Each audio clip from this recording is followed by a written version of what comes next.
Olá, voltamos com mais um podcast Fala Sindicer. Sou André Luiz, estou aqui com Francisco Alves e hoje vamos entrevistar a Dalgisa Miranda e Gil Galvão. Roda a vinheta.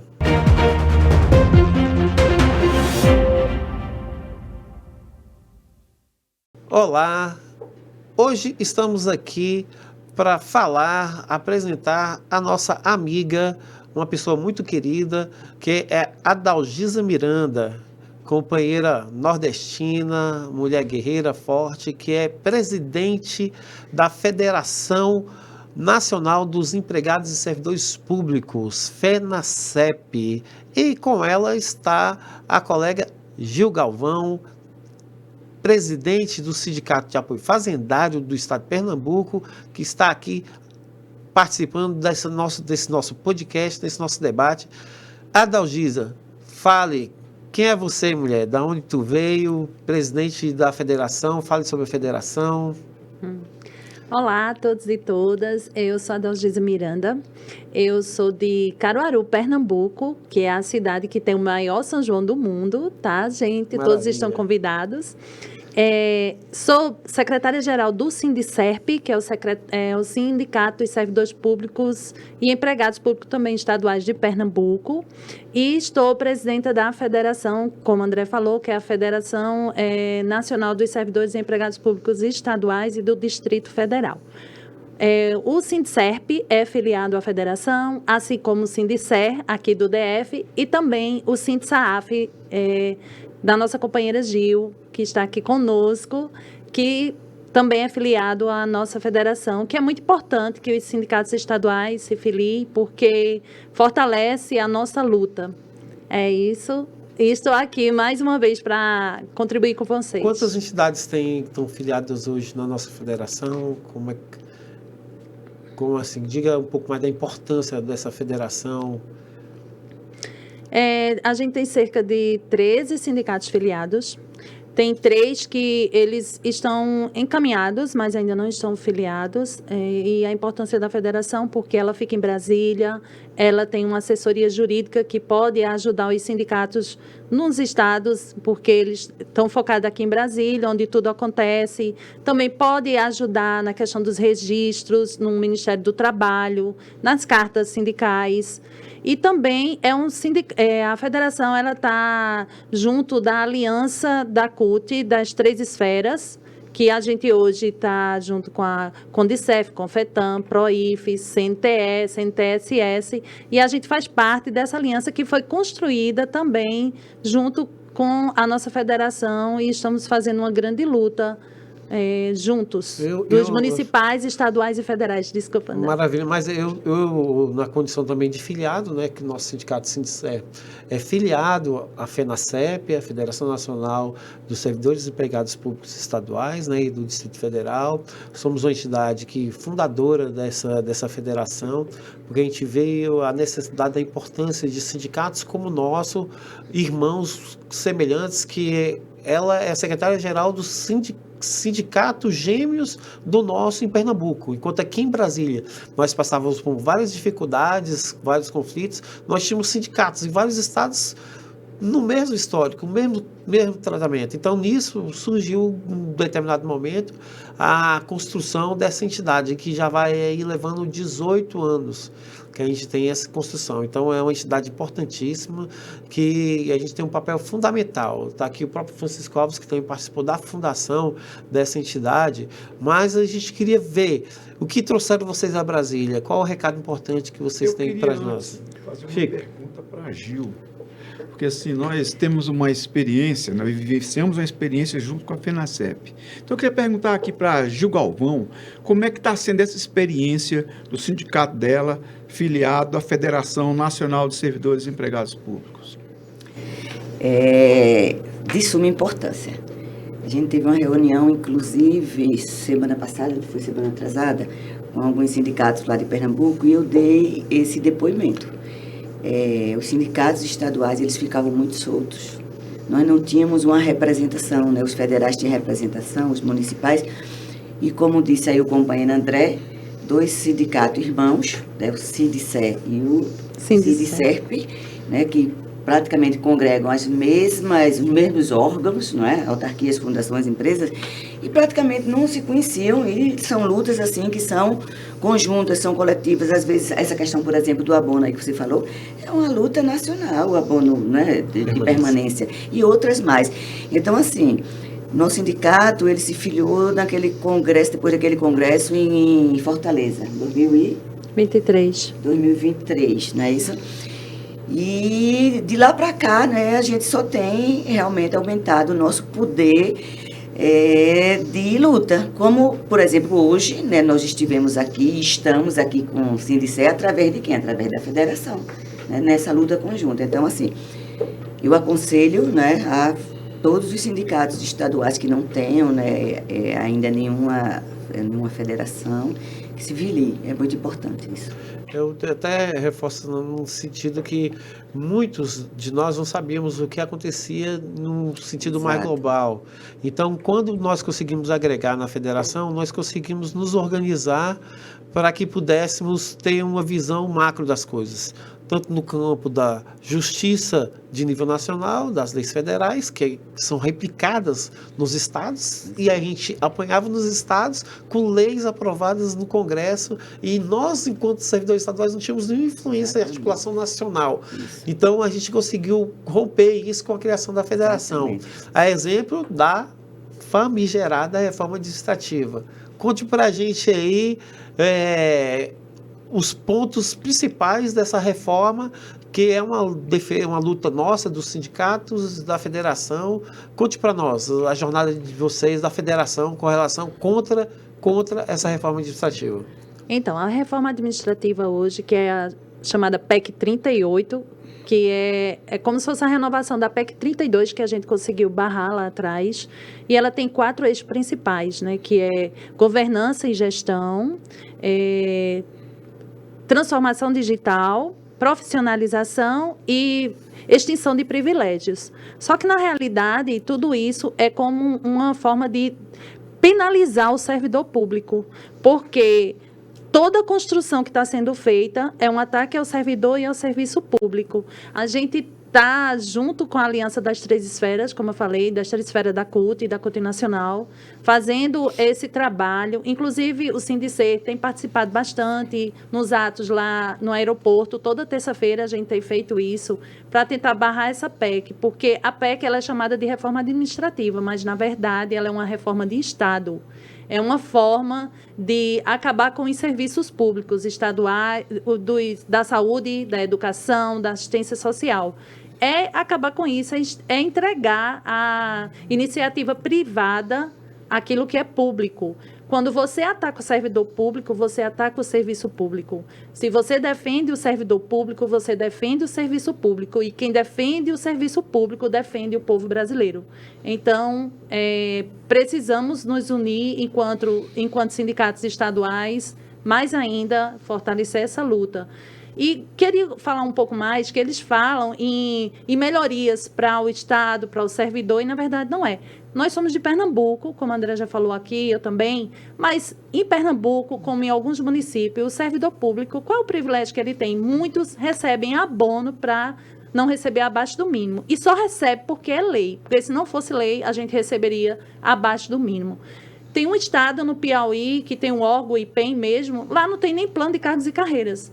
Aí eles falam em melhoria no plano de cargos e carreiras, e não, se tem órgão que nem tem plano de cargos e carreiras, a gente precisa também pensar 2026, porque esse ataque que está sendo feito aí por esse pessoal da extrema-direita, do PL, e 2026 vem aí. E nós, enquanto servidores e trabalhadores, precisamos pensar quem nós queremos na Câmara e no Senado para eleger pessoas, deputados e senadores que representam a nossa base. Porque, em vez de a gente estar avançando e valorizando em concurso público, valorização do servidor, a gente fica só se protegendo dos ataques e tentando barrar mais uma PEC, uma famigerada PEC, que é a demolição do serviço público. Adalgisa, presidente da FENASEP, nós vimos na marcha que aconteceu que houve uma adesão de alguns setores de serviço público, principalmente relacionados às carreiras típicas de estados, que não participavam dessas movimentações. E nós vimos uma parcela desse segmento hoje naquela marcha. O que é que houve para esse povo vir para dentro dessa luta contra a reforma administrativa? É porque o pessoal que está como, por exemplo, do judiciário, que tem os analistas, tem os técnicos, eles todos estão contemplados com a reforma administrativa. Porém, se você é um desembargador, um juiz, um promotor, você está fora. Se você... os altos escalões, eles não estão contemplados. Eles falam em reduzir privilégios. Quem é que tem férias de 90 dias? A gente não tem férias de 90 dias. 90 dias quem tem lá os judiciários, os altos escalões. Então, essa PEC, ela contempla todos os servidores, técnicos, analistas, administrativos, auxiliares, menos o grupo lá de cima, que diz que está contemplado aí na PEC, quando ele diz que vai extinguir os privilégios. Só que, na verdade, o que eles querem é pegar a avaliação de desempenho, cortar progressões e acabar com a efetividade, né? Que nós somos servidores efetivos e acabar com isso aí do servidor, prejudicar ainda mais o serviço, porque nós, enquanto servidores efetivos, isso não é um privilégio para nós, é a importância para dar continuidade ao serviço público. Então, é por isso que essa categoria se uniu a nós. Chico, acredito que respondi a sua pergunta. Acredito, que uma coisa me preocupa com essa reforma administrativa é que existe uma espécie de maquiagem. Eles estão maquiando com um discurso muito bonito, com uma coisa necessária, uma coisa importante, para esconder o real interesse deles, que é a redução do Estado com a proposição de Estado mínimo. E aí quem é estudante, que luta, que quer fazer seu concurso público, eles querem praticamente extinguir a possibilidade dos concursos públicos. Vai ficar muito restrito o concurso público. E o Estado não funciona sem o servidor. E o servidor qualificado, respeitado, com a previsão, respeitado na sua previsão de carreira. Então, a gente sabe da importância disso. No entanto, essa reforma, ela está maquiada, muito maquiada. E isso nos preocupa. Então, sobre esse, vai atacar privilégios. Qual o privilégio que tem o servidor municipal? Qual o privilégio que os servidores estaduais têm? São raros, são poucos os casos em que parece que eles não estão incluídos nessa reforma. Essa reforma, ela só vai afetar os servidores de menores salários, a intenção deles é claro nesse sentido. Como é que está? Sim, está maquiado, como você disse. Ele diz que vai reduzir férias de 90 dias. Mas já foi dito pelo próprio presidente do STF que neles não vai mexer, no judiciário não vai mexer. Porém, se você é um analista lá do judiciário, se você é um técnico, você está contemplado com a reforma, sim. Por isso que está todo mundo unido nessa luta. E assim, André, e Chico e Gil, hoje lá em Pernambuco tem órgão que não tem vale transporte, gente. Tem órgão que está prejudicado porque o Estado não faz a licitação para que aquele servidor tenha um vale-transporte. Eu não sei qual é o privilégio que ele tem. Tem servidor que trabalha há mais de 40 anos e está lá, sabe por quê? Porque recebe uma gratificação. E se ele se aposentar, ele não vai ter o dinheiro de ir para um médico, de comprar um remédio. Eu não sei qual é o privilégio que nós temos. Eu acho que é realmente uma maquiagem, que ele fala em cortar privilégios, inclusive vai para a TV para ir dizer que ele é o relator dessa... Pedro Paulo, né, é dito como relator, e na verdade ele não é, porque isso aí era um grupo de trabalho na época, e ele encerrou no dia 14 de julho, e ele não é relator de nada disso. E a gente precisa dialogar com a população, porque eles vão para lá, passam essa maquiagem que está cortando privilégios, férias de 90 dias e etc. E, na verdade, não é isso. E a população acredita, gente. Infelizmente, a população acredita. E não vê a realidade de quem trabalha no IML, de quem trabalha na FUNASE, no DER, lá limpando os campos, lá que tem aquela parte que reforma as estradas. Que transformação digital é? A transformação digital que eles estão falando ali, sabe o que é? Reduzir o número de servidores e entregar para a parte de serviços, o que é do Estado. Então, é isso, gente. É uma demolição mesmo do serviço eu público. Vou citar aqui até um exemplo, para a gente ter ideia, porque uma das lutas que nós, sindicatos e a federação vai ter, junto com a Central Única dos Trabalhadores, é porque nós precisamos fazer um combate muito grande de informação. Por quê? Eu recebi uma mensagem de WhatsApp, hoje o WhatsApp todo mundo se comunica por WhatsApp, a gente espalha verdades e mentiras, né, pelo WhatsApp. Hoje, pela determinado campo, divulga muito mais mentira, porque vive nesse campo, é uma bolha existente. E eu cheguei a receber, por incrível que pareça, uma mensagem falando que o governo federal estava criando uma gratificação para os servidores. Uma matéria muito bonita, assim, interessante, assim, simplesmente uma notícia positiva, boa. O governo estava criando uma gratificação para os servidores, e é uma notícia muito boa. No entanto, ao pegar essa notícia e ler, se tratava da reforma administrativa, da criação da gratificação por mérito, avaliação de desempenho. E aí a história é outra. A grande realidade não é gratificação de benefício ao servidor. Na verdade, é uma forma de controlar o servidor sem capacitar, sem organização, fazer com que o servidor seja culpado pela ineficiência de alguns serviços públicos que não é culpa do servidor.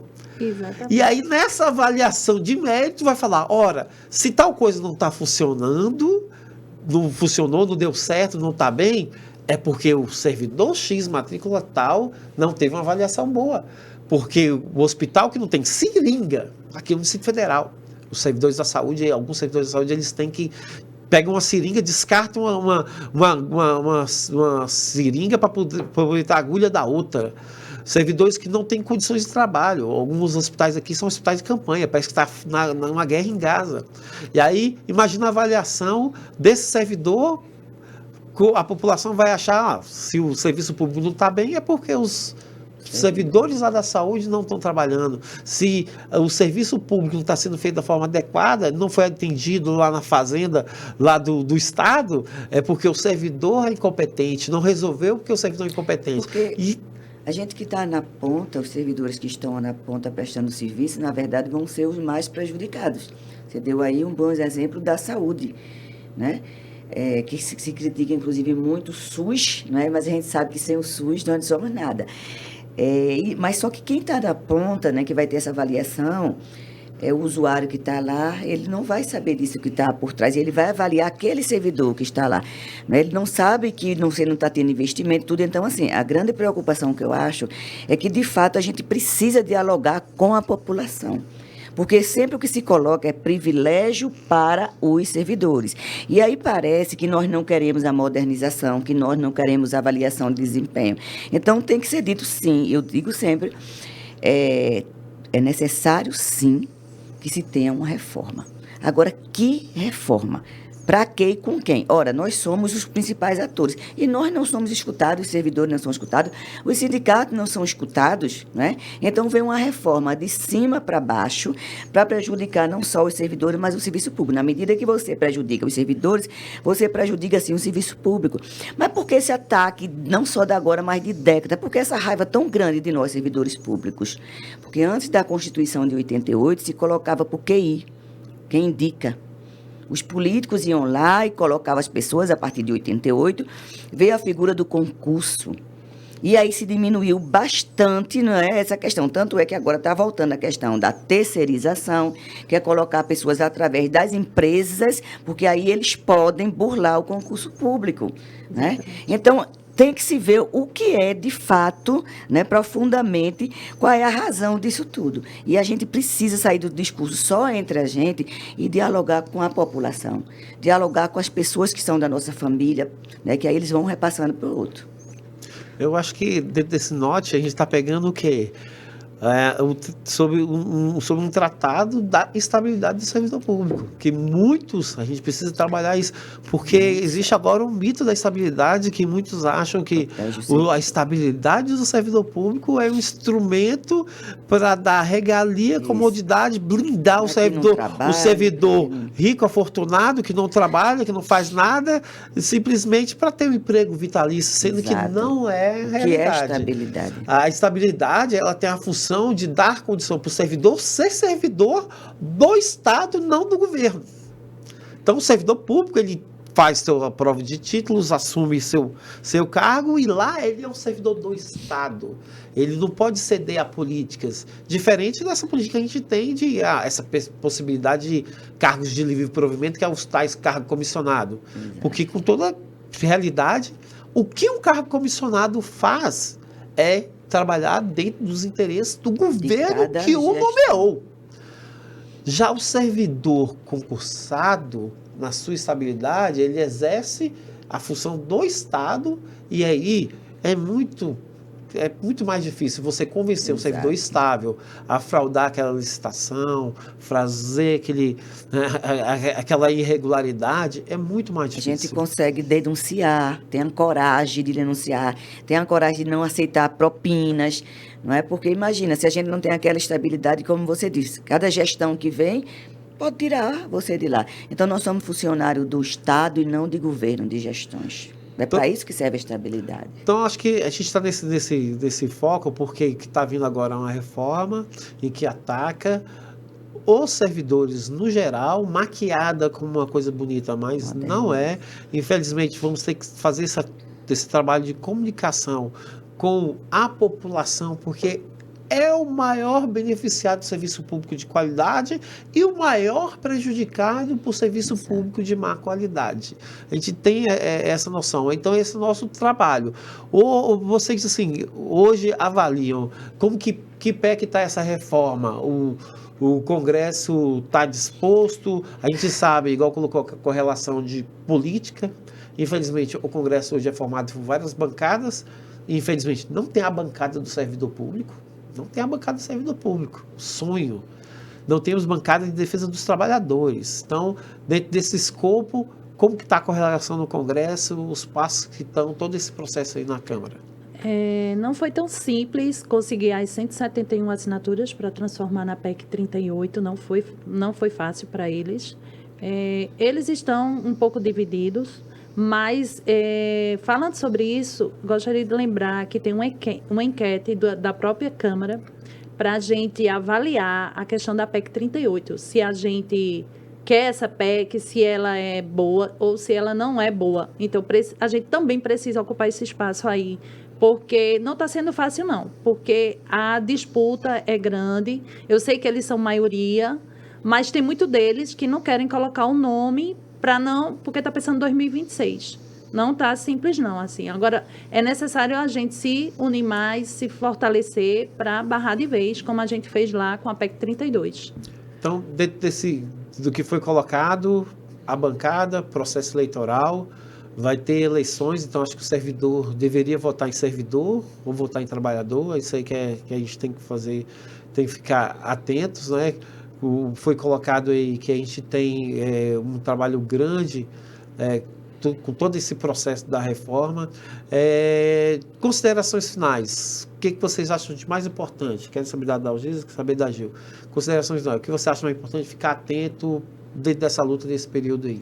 Acompanhar mesmo os sindicatos, as federações, porque a gente sempre está ali atualizando de todas as informações diariamente, ocupar os espaços assim. Por exemplo, essa enquete ela é importantíssima, porque eu votei nela, eu participei, e o que discorda totalmente, ele está ganhando, mas é necessário que a gente mostre isso, que nós não concordamos com essa reforma de forma alguma, e é necessário também que a gente dialogue com as pessoas, que os nossos sindicatos também acompanhem a federação e que faça essa divulgação, porque às vezes a gente posta lá no Instagram da FENASSEP e não repassa, não é repassado. É necessário que a gente forme essa grande massa de divulgação, porque se o sindicato segue a CUT, se as federações seguem a CUT e os sindicatos também seguem as federações, a gente consegue criar uma grande rede de comunicação. E nisso eles são fortes, né? Principalmente com fake news.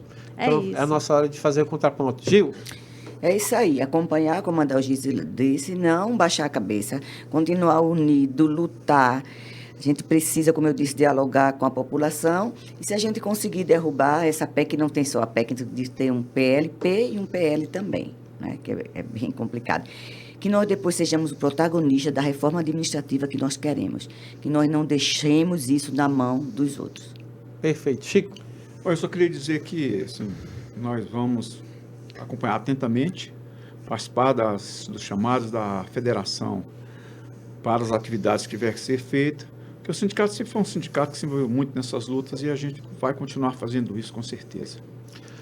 E ao longo desse período a gente vai continuar com as atividades de expressão ali no aeroporto para pressionar, junto com os demais chamamentos que tiverem das centrais e das 3 esferas, a organização em que participa a nossa federação.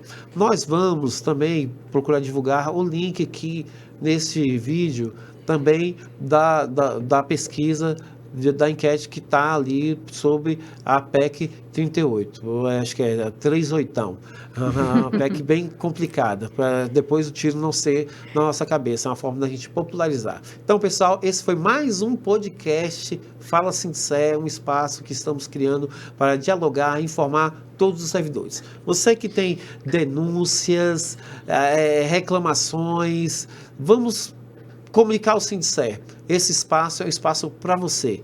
Um abraço.